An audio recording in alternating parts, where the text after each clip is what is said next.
Hey folks, while you're stuck at home waiting for your local watering hole to reopen, you may have taken it upon yourself to attempt a little DIY mixology. If you're already bored to tears of White Russians and margaritas, how about you try the best drink I've personally ever had? Now that was 3 years ago and I don't know anything about the cocktail, not even its name, but I do know it includes this. Elderflower Liqueur, St. Germain to be exact. This cocktail is super easy and delicious, so let's get started. But first, some boring stats ripped straight from Wikipedia. Elderflowers bloom from elder trees, believe it or not, which are common in the northern hemisphere and can be found throughout many regions from Europe to Asia. Though the plant itself is mildly toxic, its petals are edible and known for their light and creamy flavor.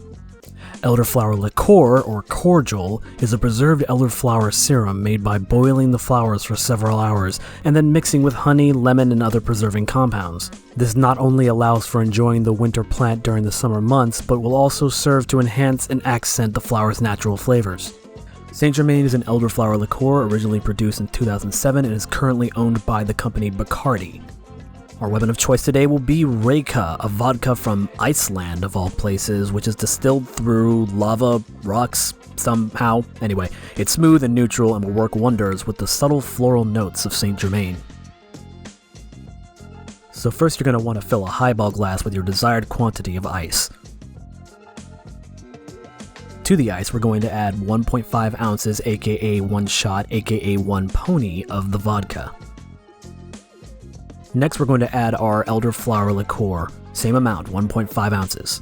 By the way, make sure when you pour your St. Germains that you leave the tag on the bottle. This is very important and your drink will not taste the same without it.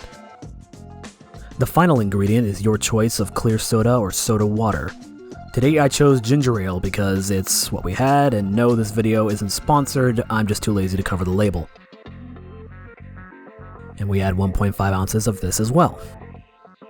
And finally, to garnish, we need 1 fresh lemon. Meyer lemons if you have them. Pick your prettiest lemon because we eat with our eyes, and then add it to a less pretty one as you cut the lemon along its hemisphere, or its belt if that's easier to remember. And take off a thin slice with your sharpest knife. Alright. Okay, take 2, and it came out much better this time. Once you're done dripping lemon juice on your $1,000 laptop, make a cut in the side of the lemon wheel so you can neatly rest the wedge on the rim of your glass, or if you're like me and your knife cuts are shit, just sort of twist it into a spiral or something so it looks like a lemon peel instead of a twisted lemon wedge that you fucked up on. It doesn't really matter, this is mostly just for garnish and to add a slight lemony hint. You honestly barely taste it in the finished cocktail, which I might add is delicious. It's sweet and floral, yet not too watery like lighter cocktails tend to be. I even called in an impartial taste tester, my girlfriend, who said it came out really good. Not great, but good.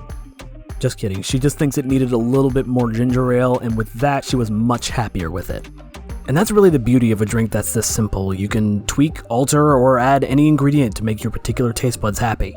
As for additions that make me happy, well,